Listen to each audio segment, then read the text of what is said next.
Hello, friends. Welcome. Apologies for being a minute or two late. It is not, if any of you have ever worked with Christopher, myself, you may be aware that there's sometimes a little last minute working things out. We worked it out, and here we are. Thank you all so much for coming out. Sue, do you have a little introduction about the series? Yes, welcome everybody.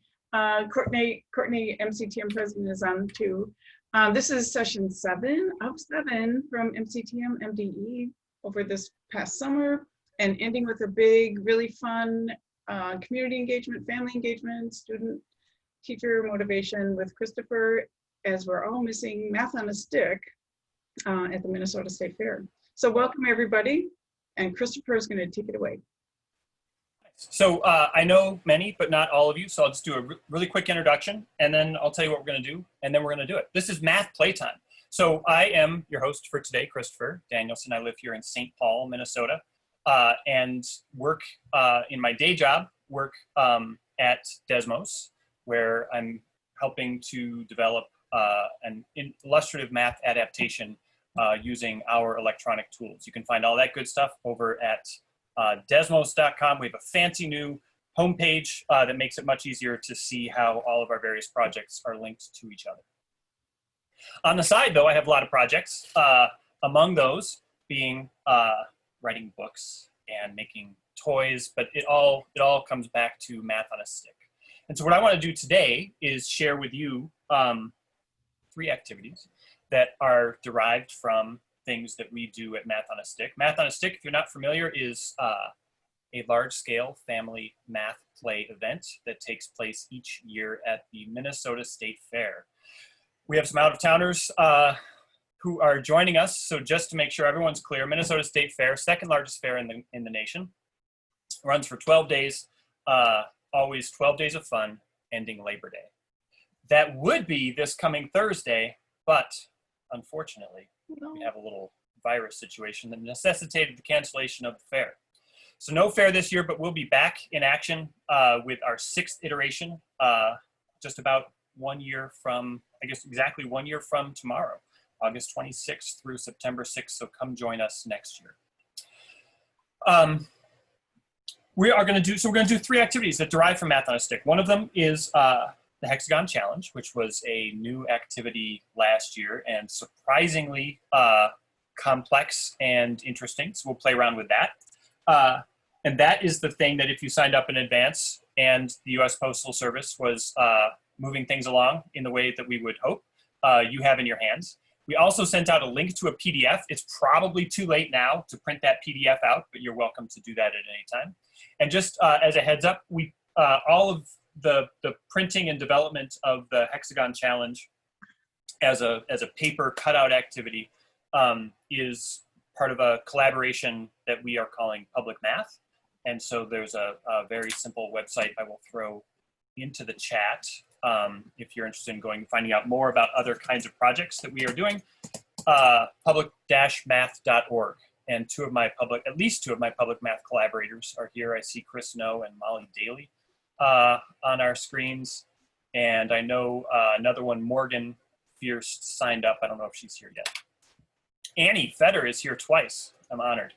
I'm also here twice. If you haven't noticed, there's a little screen up here that also has my name on it. If you see a little disembodied waving hand, that's set up as a second instance of me. I signed into the Zoom twice with my document camera, which is really my very old Samsung Galaxy phone. Good. So we'll do Hexagon Challenge. We'll play a little vehicle chat, which is we had a tremendous amount of fun with at last year's fair, and then we'll play pattern machines. All of these things are things that I had not originally developed, thinking about how can we use them to connect people across long distances when they can't be in the same space together. Because Math on a Stick is nothing else but a chance for people to come together and do mathematics in each other's company.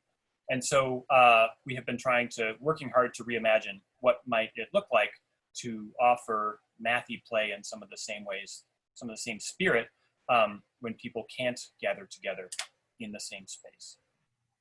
So with no further ado, Let's do some math together. So raise it up. If you have a hexagon challenge card, can you raise that up just so I have a sense of how many folks in fact have them and how many do not? In a few minutes, nice, look at all these. So fabulous. Thank you, USPS. Thank you also, MCTM, Minnesota Council of Teachers of Mathematics, has done a little work to find some funds to help make that mailing possible to you all. Good. I see some of you still haven't cut out your pieces. Now would be a great time to get some scissors, or just sit back and relax and imagine whatever it is you'd like to do. Here's the hexagon challenge. These, the things that you're cutting out, which I will dump them out onto my hexagon challenge sheet right there. These little shapes were developed by me over the course of a few months, a couple of years ago. Just playing around with a laser cutter, which I started doing because I was building things for Math on a Stick. And then in collaboration with some folks on Twitter, we had some fun shapes. I think the kite was the first one I really fell in love with, this blue kite. It does lots of fun things. And somebody was asked if that kite fit together with another shape that I had been playing around with, this little concave hexagon. And it turns out that coincidentally, they did in fact fit together very nicely. So then that led to thinking about, oh, maybe what the world needs is not a replacement set of pattern blocks, but a supplementary set of pattern blocks. And so I started thinking about what other shapes would go along with the kite and the hexagon in order to make a new set of pattern blocks. Again, not a replacement, intended to play nicely with, to supplement, and to have some new relationships that are not in the originals. So that led to then kites and darts are some favorite geometric objects. 30, 60, 90 triangle, super fun because it is not symmetrical. All the other pattern block pieces, including all the other pieces in this set that I made, have symmetry. And so having to bump up against the fact that there are really two ways that you might want to orient your triangle is fun. And then the last thing that is actually in the original pattern block set, the rhombus diamond equilateral parallelogram. So we've got those 5 shapes, and we've had those out at Math on a Stick for a while. We combine them often with a large 2 12-inch acrylic mirrors that are taped together. Some people play around with it and call that a mirror book. Before I learned that there were large 12-inch acrylic mirrors, I had only played with the little ones that are 3 by 3 inches. Highly recommend getting your hands on a 12 by 12 inch pair of 12 by 12 inch mirrors, because it's like a whole world. It's like the difference between watching a movie on your iPhone and watching a movie on the big screen. You can get yourself into the symmetry. Super fun. So we've had those out. They've been one of our a popular feature at Math on a Stick. Kids building all kinds of interesting designs. Some fun math problems come around with playing around with the mirror book. And then I don't remember exactly where the inspiration came from, but for the first time last year, we introduced the Hexagon Challenge. Here's how it worked at the fair. I'm not sure how we would work it if I were trying to adapt this for use in a classroom. It would probably involve screenshots, try to find some technology that lets us compile a bunch of pictures from different places. But the way it worked at the fair was we had little frames out. So here is an example of one of the wooden frames. It's just 2 layers of Baltic birch, laser cut out the hexagon, so that it's nice and satisfying. The paper ones are a little less satisfying this way, but nice and satisfying to put those pieces down in. They clunk into place, they fit nicely, and you don't have to worry about your dexterity as you're trying to show your parents or your siblings or your friends the thing that you've made. You can pick it up, move it around, nice and easy. Harder to do with the paper version. But that was the beginning. So we had a bunch of these out on the table, invited kids to do the same thing with the mirrors, play around with them, but also here's this new challenge, the Hexagon Challenge. And the deal was, if you find a new way to fill the hexagon that we haven't yet found, then we'll take a picture of it, you'll write your name on it, and we'll put it on a clothesline. So here is an example for, let me grab this one, a nice visible one, here we go. Here's an example of a child solution. Here is Anton. filled the hexagon challenge. Oh, and we were taking the pictures with the modern day Polaroid. Fuji makes a version of this, and they could write their names on it. And so down here we had, Anton, and there is Anton's solution.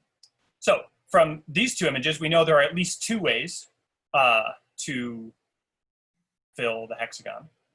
I'm going to turn you into, send you off to breakout groups in a moment. We're going to shoot for groups of 4. We have 37 participants. That sounds like we're going to make 10 groups. And I'll have 3 tasks for you in your groups. We'll spend 10 minutes in those groups. Ready for the 3 tasks? Here they are. I'll dump them into the chat once you're in the groups.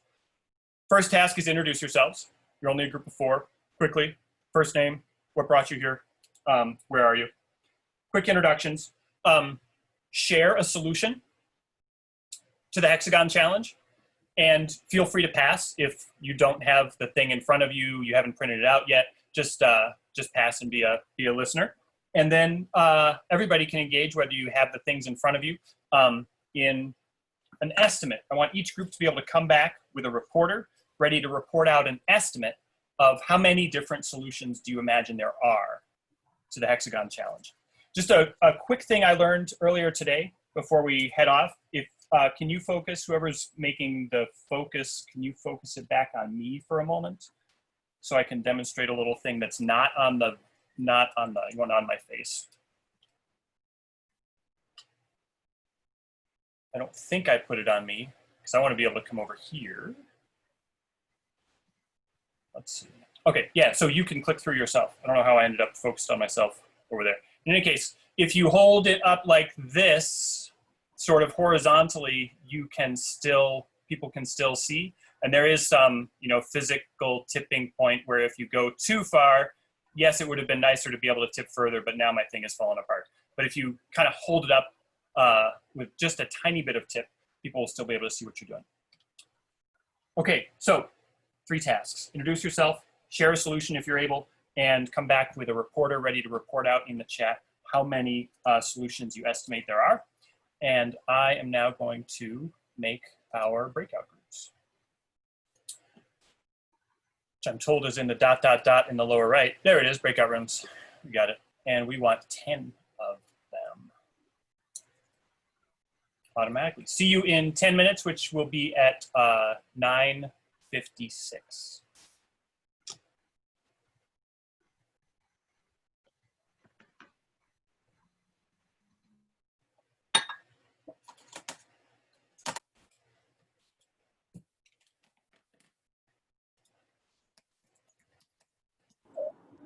Hey, Christopher, this is Courtney. You know how to bring them back from breakout room? I do. Okay, and I'll give perfect. you, yep, thank you. Thanks for checking in.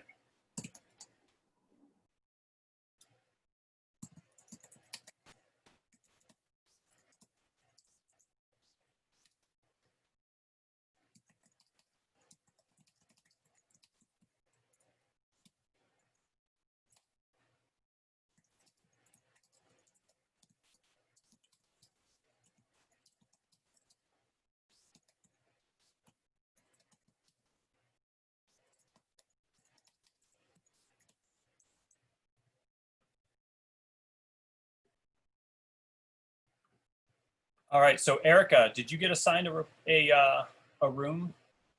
Erica might be frozen. And Candy, are you with us?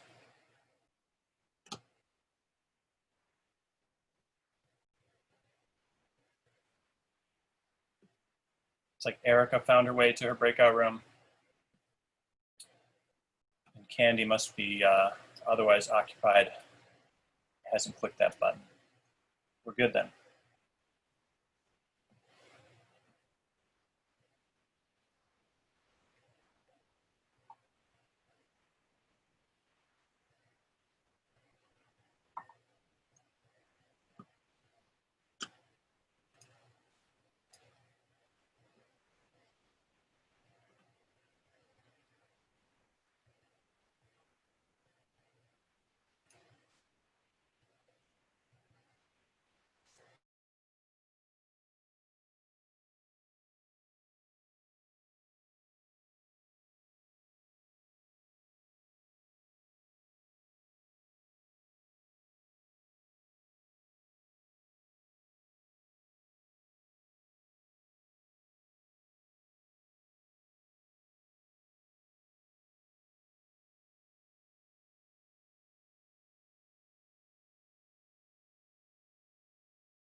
Hello, friends, and welcome back. Can we have, please, in the chat, your reporter report out your group's estimated solution number, and then just hit return once you've got something in there.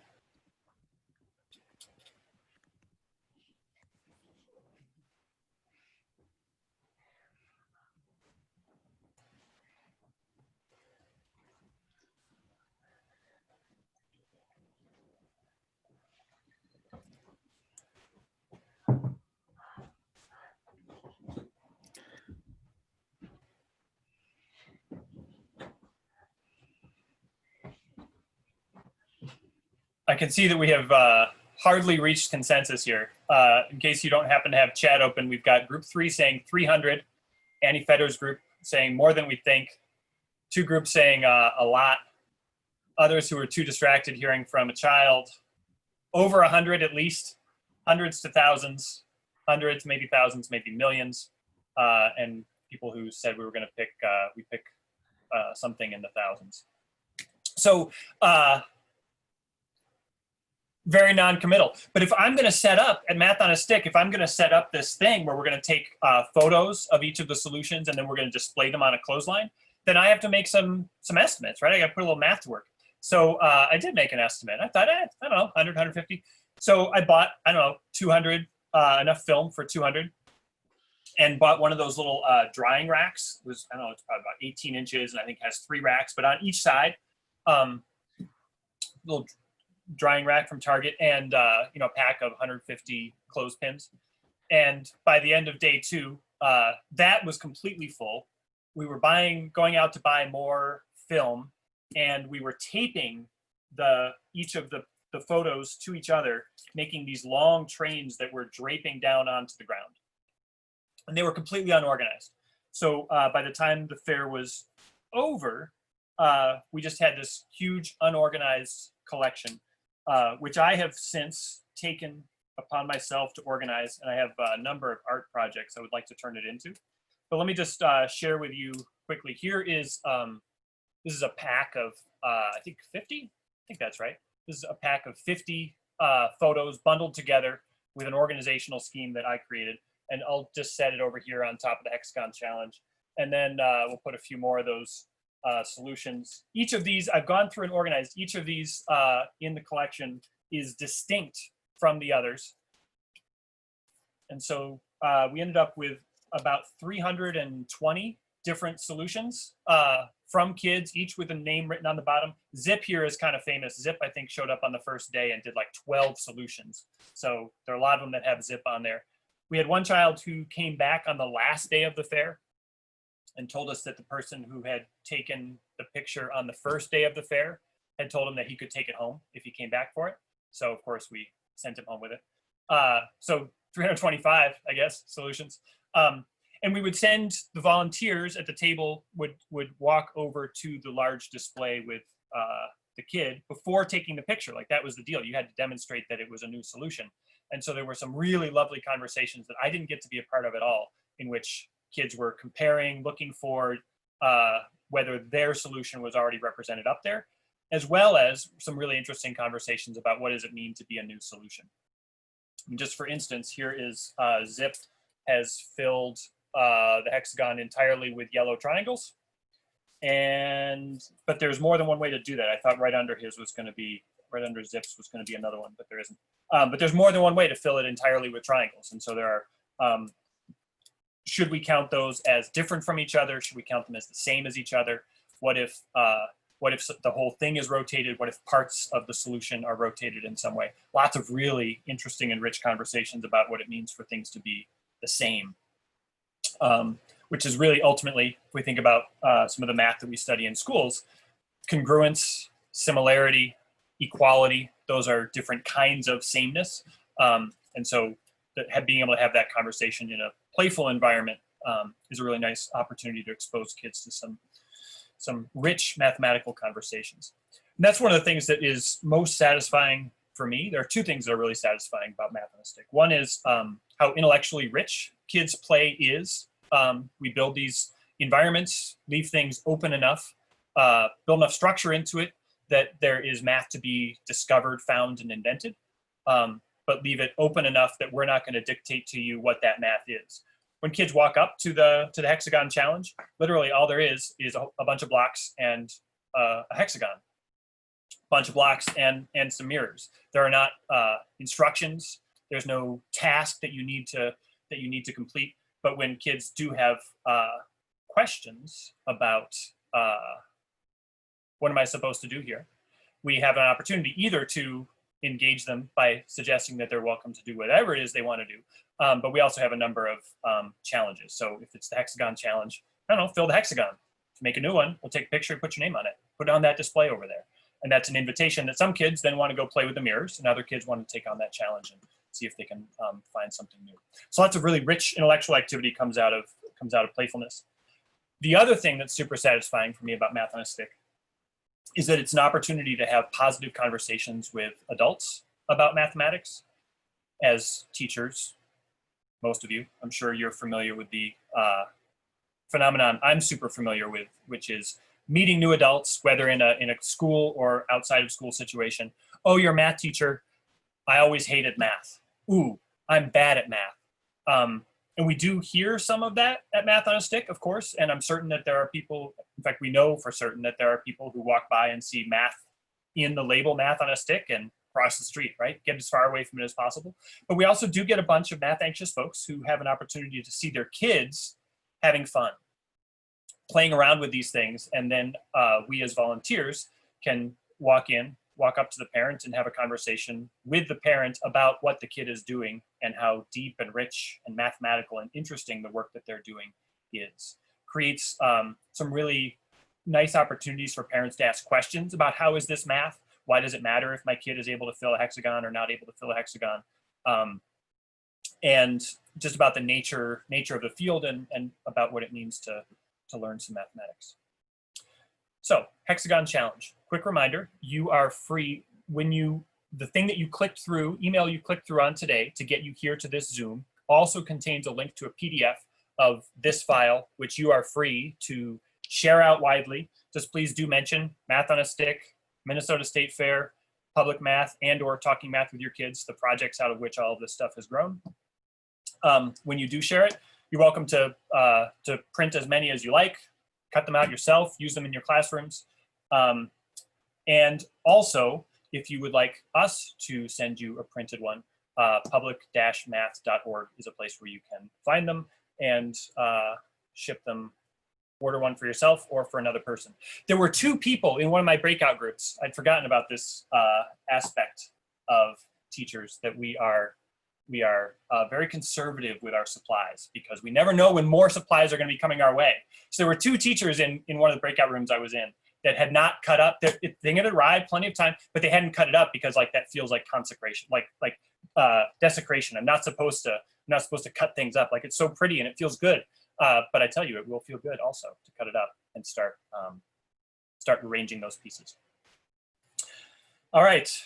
So next we're going to do a little thing we like to call vehicle chat. Some of you are very familiar. Some of you may be a little tired of vehicle chat. I never grow tired of vehicle chat, but hopefully some of you have never yet have no idea what vehicle chat is all about. So let's introduce this to you quickly. We'll play around with it a little bit. We won't go back to breakout groups. But again, this is a thing that you are welcome to use and adapt, and I'll tell you how to find it in just a moment. So you're familiar with concept books. Oh, first our interaction, let's do a little practice.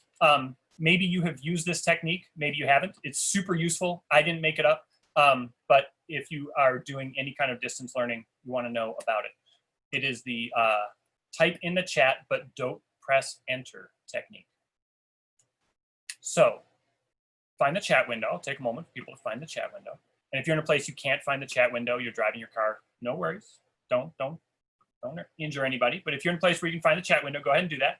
And then you're going to, you're just going to type some kind of greeting right now. Oh no, let's do this. Type your favorite color, but don't hit enter. What's your favorite color? We're not going to hold you to this. What's your favorite color? So I'm going to type in mine. Mine is orange. Very rare favorite color.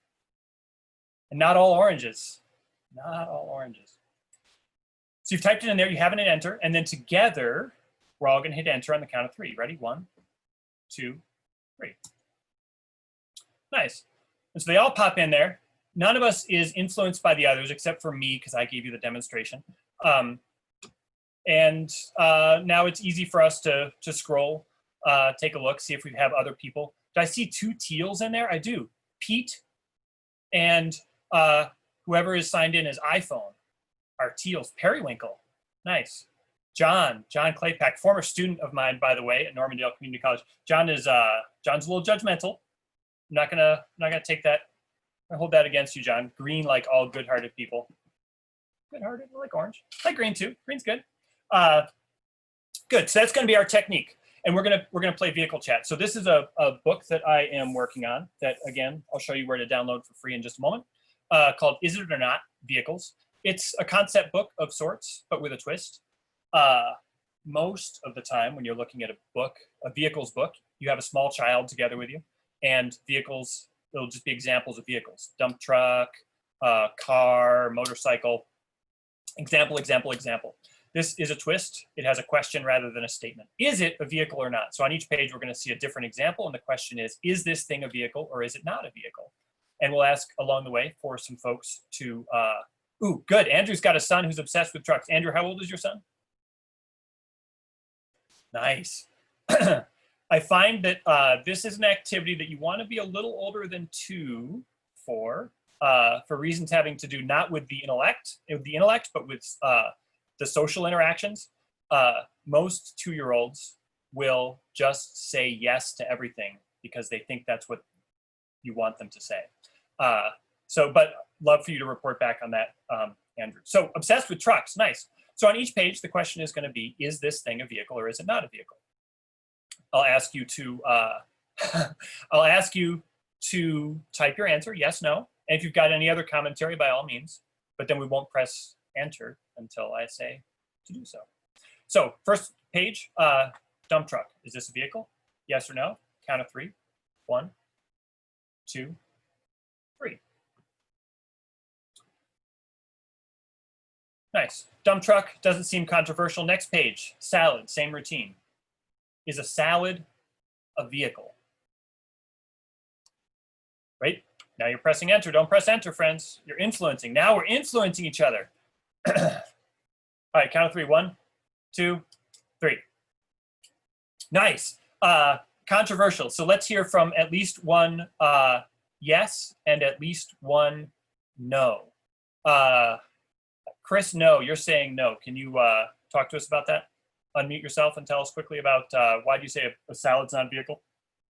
Yeah, it's a salad, and so it's a salad. It's like it is a salad, and therefore it's not a vehicle. It's kind of a gut instinct. Kind of a gut instinct. Can we hear then from how about Mark? I see Mark Truszkowski. You're saying yes. I say yes, it is a vehicle for nutrients to get into my body from my plate, from the earth to my plate into my body. Nice. And I see Connie seems split. Connie Rivera, can you chime in for us real quick? I was just using the word vehicle differently, similar to what Mark just said, vehicle for salad dressing. But you said, but I still answered no. So you see Mark's point, but no. No, bridge Yes. too far. Salad, Correct. not a vehicle. Nice. Let's move on. How about an airplane? 3, 2, 1, go. A lot of yeses, no concerns. I'm gonna admit Kim there real quick. Good. Welcome, Kim. How about a tricycle? Tricycle a vehicle? Make your decision, yes or no. 1, 2, 3. A lot of yeses. My experience both in the field at Math on a Stick and at other places, my experience is that tricycle is pretty controversial. So I'm only seeing yeses come scrolling by in the chat window, but I want you to just take a moment and imagine somebody who said no to tricycle. People do regularly say no to tricycle. How do you think those people are thinking about vehicles differently from how we are? Why might somebody say a tricycle is not a vehicle? You just throw that into the chat window. Yeah, so Rachel says it doesn't have an engine. Annie agrees with that. Molly says it's a toy.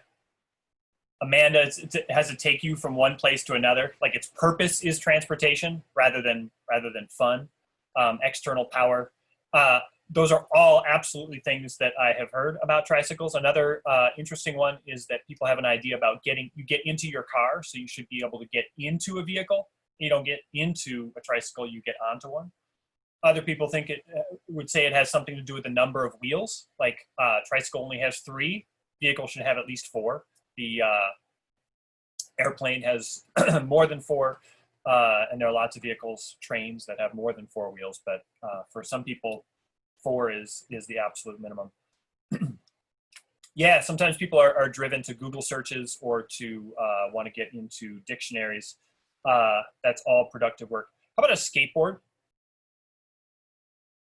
Skateboard a vehicle?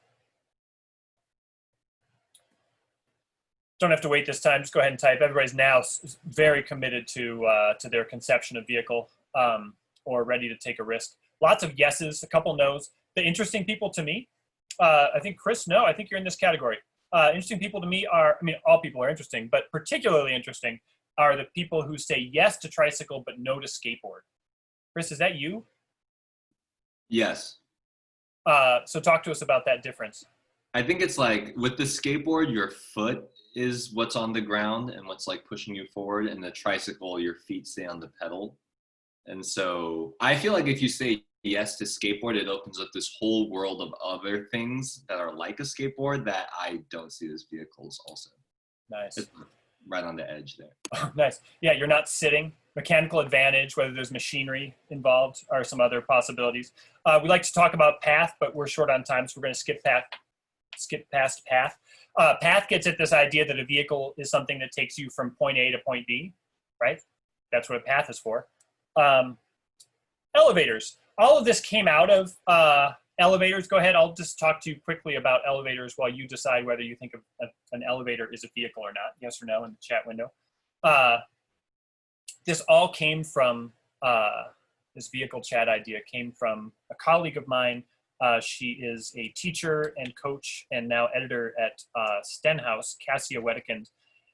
And her daughter, Lulu. Lulu is 6, excuse me. And she and her mother, Cassia, were having a discussion about whether an elevator is a vehicle. Cassia was 100% dead set, not a vehicle, and Lulu 100% yes, it is a vehicle. And lovely story of them going to some doctor's appointment or something that involved having to take an elevator, and on their way out, Lulu ran ahead, pressed the button, held the doors open, and shouted, "Mom, hurry up, the vehicle is leaving."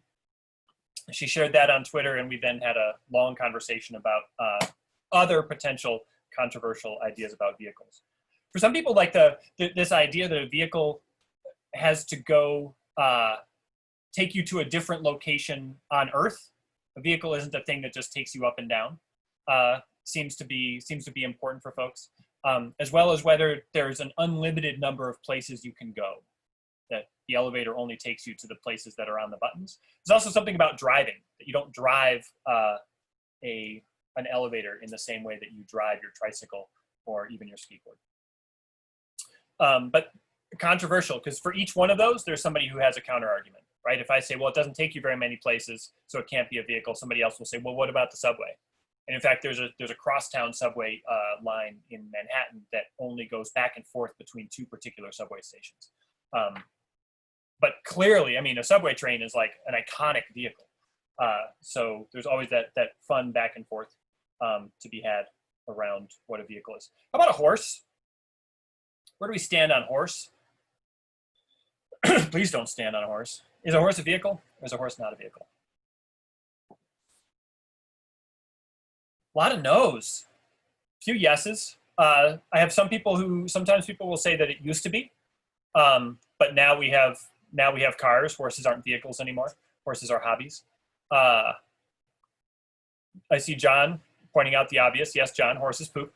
Does that make it a vehicle or not a vehicle, or just an observation unrelated to the rest of the?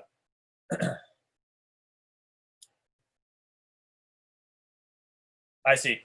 Beautiful. Thank you, John's child, for helping us out with that.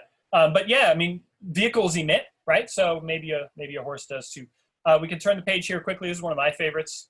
Broken down bus with no wheels. Is it a vehicle?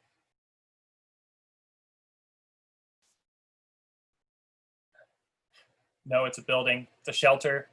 A lot of no's, couple yeses. In its heart. In its heart. A lot of a bad vehicle. A lot of people will say, well, it used to be a vehicle, to which, of course, that's not the question. The question isn't, was it a vehicle? The question is it now a vehicle? Everybody agrees a bus was a vehicle. When it was a bus operating, you get on it, take it places. It was a vehicle. Is it now? And some people have that essentialist idea of vehicle, like once a vehicle, always a vehicle. To which my follow-up question is always, so let's imagine that it leaves the junkyard, goes through the metal shredder, gets melted down and formed into a sculpture of a human being. Still a vehicle? And if not, at what point in that process was it no longer a vehicle? We have conveyor belt. We're just going to flip through the last couple so we can do one last thing together. We've got conveyor belt. We have boat on a river. And if we're good with this, this challenges the idea that a vehicle has to have any wheels at all. And often if you said that a tricycle didn't have enough wheels to be a vehicle, you still feel like a boat should be a vehicle. So we'll go back and revisit tricycle sometimes. And then if you are comfortable with the boat, then what about the river itself? What if you're just floating down the river? No floats, no anything, just lying on your back, floating down the river. Is the river a vehicle? And if the river itself can be a vehicle, why can't the path that we saw earlier on? So what is it or not vehicles? An early draft of hopefully a book that will someday be published. It doesn't have any mathematical objects in it, right? A bus, a dump truck. It doesn't feel on the surface like what we're doing is mathematics, but that playful probing of what does it mean? What's the relationship between the definition that I have in my head that I may have not articulated very well, and the images that I have in my mind is really very much mathematical. And that process of making our informal definitions more precise is something that always takes place for mathematics learners, whether it's something that we honor in classrooms or not. The kids come in with ideas about what squares and rectangles are. And even if we give them a formal definition, they're still going to be operating from their images of those.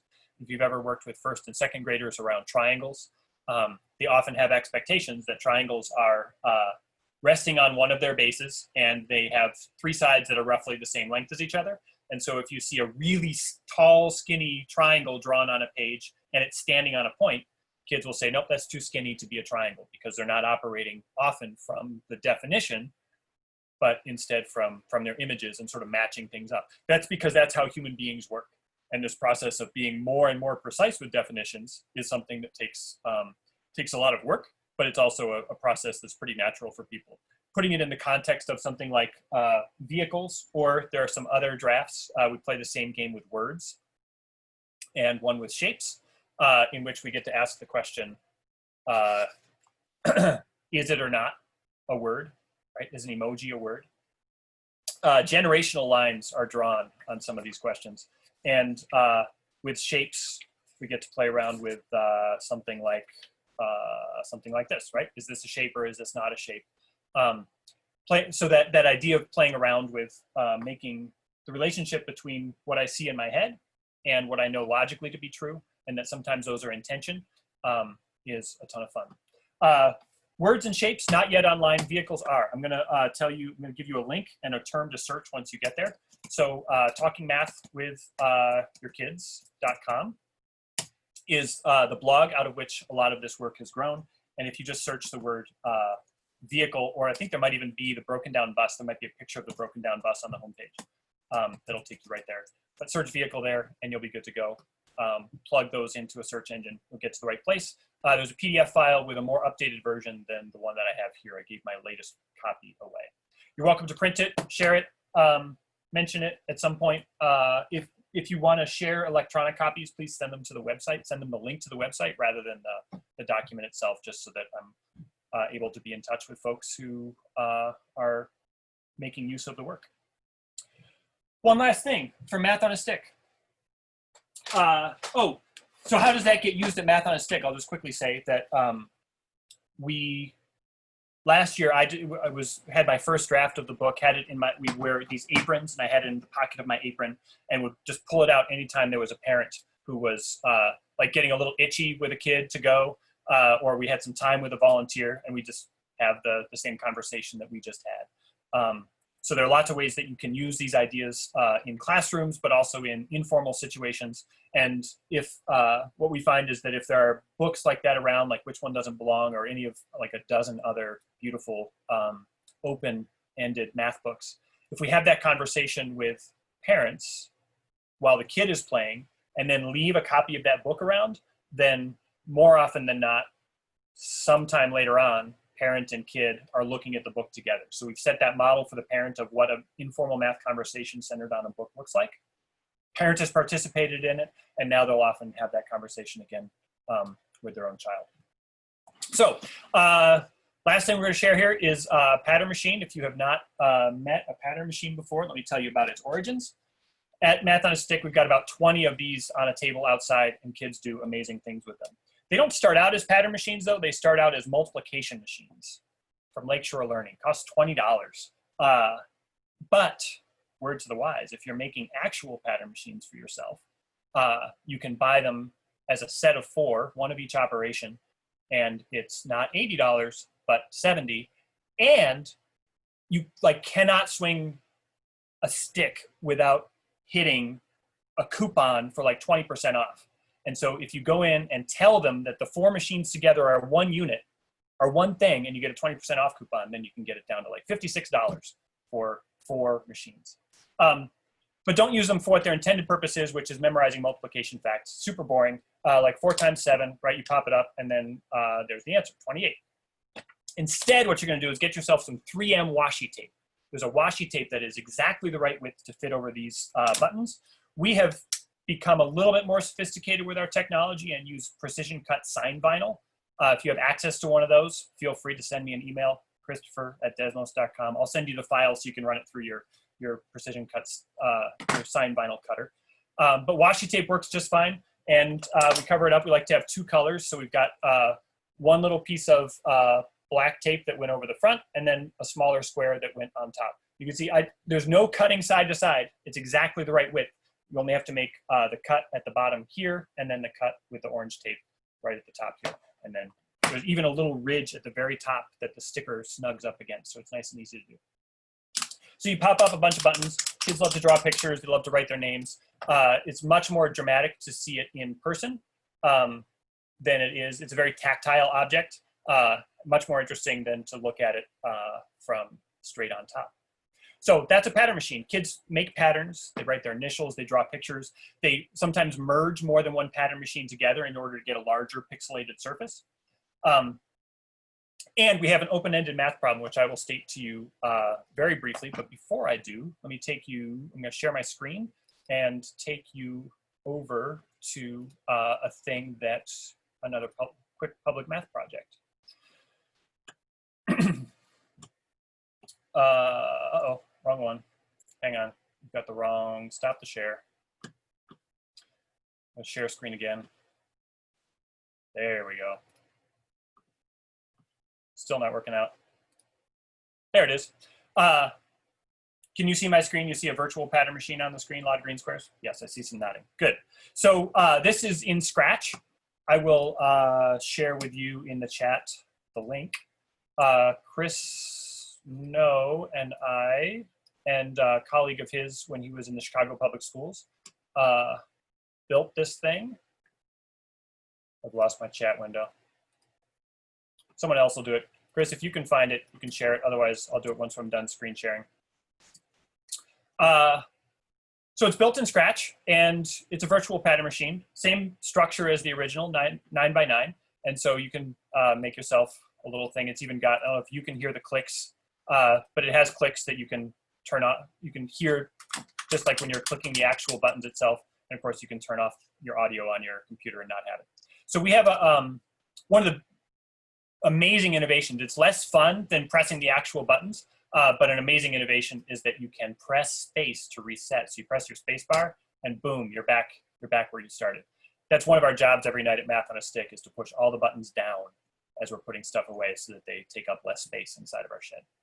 So we have an unsolved math problem. I'll share that with you, and then we'll wrap things up. Math problem is this. A lot of times we'll see kids making themselves a little path, like imagining themselves as a bug walking along this little path up here, starting in the lower left-hand corner, walking on the ones that are up. And so we have a question about what's the longest possible path that we can make on a pattern machine? And it's unsolved. We don't know the answer. But in case you want to play around, again, we'll make sure we get the link into the chat. But let me also state a couple of important things about paths. Paths do not loop. So what I've drawn here is not a path because I've got a loop that is right there towards the middle of the screen. So no loops are allowed. The other thing I can't do is I can't double back. There has to be some space. So if I start in the lower left and follow this path around, then where those 4 squares are touching each other, that's no good. You are allowed to touch on the diagonal because you're only going along the path, you're only going across the sides. So that thing is allowed, but doubling back is not allowed. You can start anywhere you want, you can end anywhere you want. It doesn't have to start in a corner, you can start in the middle, you can end in the middle. But no loops, no doubling back, corners are okay. We have a longest path that has ever been found, but we do not have, we don't know that the longest path that's ever been found is the longest path that's possible. So a lot of really fun conversations have happened at Math on a Stick around that. That kid will be working on this task and will say, well, I found 49. Nice, that's a long path. Is it the longest one you can make? Is it the longest one that's possible? Well, yes, how do you know? Because I tried everything I could think of. It's not how math works, friends. The way math works is, that's a good way to get started. But the way math works is we have to have some way of knowing for sure, demonstrating for ourselves in the world that we've thought of all the possibilities, that there's a reason that the thing doesn't work. So we have made a mathematical advancement if we can find a longer path. And we would also make a mathematical advancement if we could demonstrate to others that the longest path we have found is the longest path that's possible. My memory is that the longest path that has ever been found is 52 squares. But we don't yet know that that's the longest possible path. All right. Thank you all so much for coming out today. I'm going to stop sharing. I am ready to hang out for another 5 minutes if there is anybody who has questions, wants to talk about anything. Looks like Chris got these link to the virtual pattern machine into the chat. And somebody, yep, I built an activity builder for vehicles, which you're welcome to use. And somebody has shared that in the chat. So if you want those links, click on them before you leave. They'll open up in your browser and then you can bookmark them, do with them whatever it is you like. And if any of that fails, by all means, get in touch through any of the websites or Christopher@desmos.com. But thanks a lot. Thanks so much for coming out. And again, I will hang out if there's anybody who has questions, wants to chat about anything for the next 5 or 10 minutes. Thank you, Christopher. And for those of you that need to leave, thank you so much for being here. And thank you, Christopher, for graciously agreeing to stay for another 5 minutes. We'll include all the links that Christopher shared in the email that goes out to you as well. And thank you all for taking time to be here. And big round of applause for Christopher. Thank you so much for the invitation too, Sue. Do you want to, you can just have them unmute and ask questions? Yeah, if there's anything you want to talk about, unmute yourself and have at it.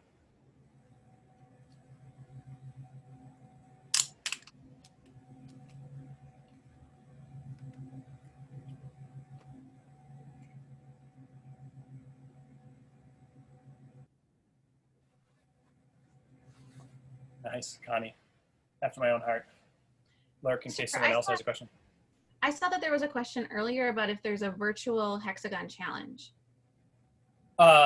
There is not one presently. It's a lovely idea. So there are a couple other ways that people play around with some of these ideas. A guy on Twitter named Simon Greg with 2 G's, does a lot of pattern block work. And one of his favorite activities with traditional pattern blocks is building a dodecagon, so 12-sided figure, which with regular pattern blocks, there are lots of ways to do. And then scaling it up and also doing a 2-unit dodecagon. Our hexagon, it has side lengths that are 2 units. And so I think he does a single unit, maybe double unit, and then also scaling up and seeing like a regular dodecagon, how many different ways are there to do that. And some really beautiful stuff comes out of that. And there are a wide range of pattern block apps that are free to use on the web. I know that Bridges, at the Math Learning Center, Bridges is an elementary curriculum, and the Math Learning Center has built a really nice pattern block app. So searching there and playing around with some of those ideas. It's not these pattern blocks, but you know, you could do the dodecagon challenge. Nice, Adina's got the link for us there. And also there's a project called Mathagon, which has shared, I haven't played around with it yet, but they've shared on Twitter a shape builder that they made. And because of their having a conversation with someone I had a conversation with, the 21st century, each of the 21st century pattern blocks is in Mathagon's online shape set. Not a hexagon to fill, but you know, I don't know if they have traceable tools, or you could just build yourself the hexagon out of kites as the example and then build others on the same screen. But yeah, that'd be super fun to have a, nice, Mark found it for us. It'd be super fun to have a virtual hexagon challenge. And do you have a file if a school wanted to cut out their own hexagon challenge out of plywood? Yeah, send me an email and I'll be happy to send it to you. Yep, Christopher@desmos.com. I'll Great. send that to you, no problem. Thanks. I use Baltic birch, 1/4-inch Baltic birch, because it shines up nicely and like it's just a nice wood to hold in your hands. Not very expensive.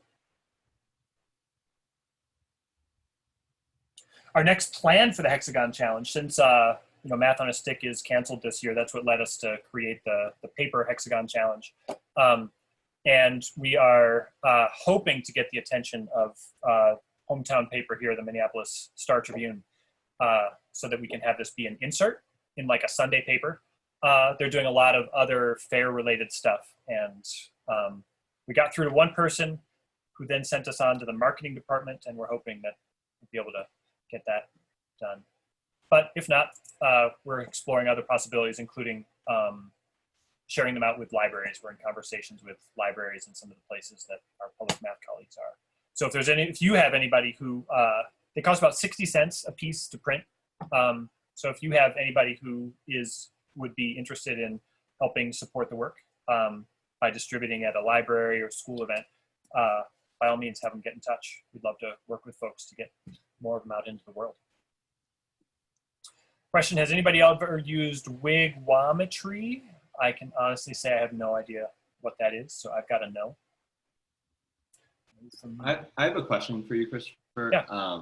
You mentioned like the triangle example as a connection to like vehicle chat. Mm-hmm. I'm wondering, is there anything that like off the top of your head clicks for like, oh, this is something that traditionally was learned in high school that similarly students run into this like, I have a definition, so I think this. Yeah, so you're a calculus teacher, my friend. Limits, right? Hmm. I mean, in fact, like the way, my view is that the way we go about teaching limits is exactly the reverse of vehicle chat. And I don't think it's productive for lots of kids. That what we say is, here's the formal definition, right? That epsilons and deltas, and then we give you all of the crazy examples that violate the definition and ask you why they don't violate the definition. So we assume that you're gonna like absorb the logic of the definition and then ask you to apply it. And I think a tremendous amount of fun could be had by saying something like somehow problematizing the idea of a function, right? That if I've got this function and it has this one little open point at 3, x equals 3, then what should we say f of 3 is? Like, should that have a definition at all? And there'll be kids who'll be like, no, that's why there's that open circle. And there'll absolutely be kids who'll be like, yeah, we know what it should be, right? So let's just call it what it should be. And then from there, we can have some crazier examples. So yeah, limits is a classic example, but I mean, almost anything that we want kids eventually to have a robust, logical definition for. I mean, the ways that they came about for mathematicians was not, like, limit wasn't where Newton or Leibniz started with calculus. That was the result of years of work across the discipline to have something that's robust enough to withstand all the things we want to do with it. So why do we start there with kids? Also, there's one copy that I made for our CEO, Eli Lubroff at Desmos, as a birthday present for him last year, which is it or not functions? And printed out one copy. It's the only one that exists. And we had a ton of fun with that and played around with it. And one of my other colleagues, Dan Meyer, is, I think, still angry with me for just even asking the question, is a chair a function? Like, that was just very disturbing for him to be asked. With instead of the salad. So like all of the books have something that it's really easy to say yes to, dump truck, really easy to say no to, salad, and then some edge cases that develop along the way. And so it was, I don't remember what the first one was, maybe a parabola is a function. Easy to say yes to that. And the second one was a chair. And Dan's still like angry about being asked whether a chair is a function. So yeah, it's a very adaptable game. All right, friends, I have work to do. Love to stay and play. Thank you all for sticking around. I see Amy's still on the call, so just give a quick shout out to Amy and her participation in the public math work over the years. Very grateful. And we will, stay in touch. Let me know if I can help out with anything. Hope to run into you all at the fair next year. Thank you so much, Christopher. Bye, Sue.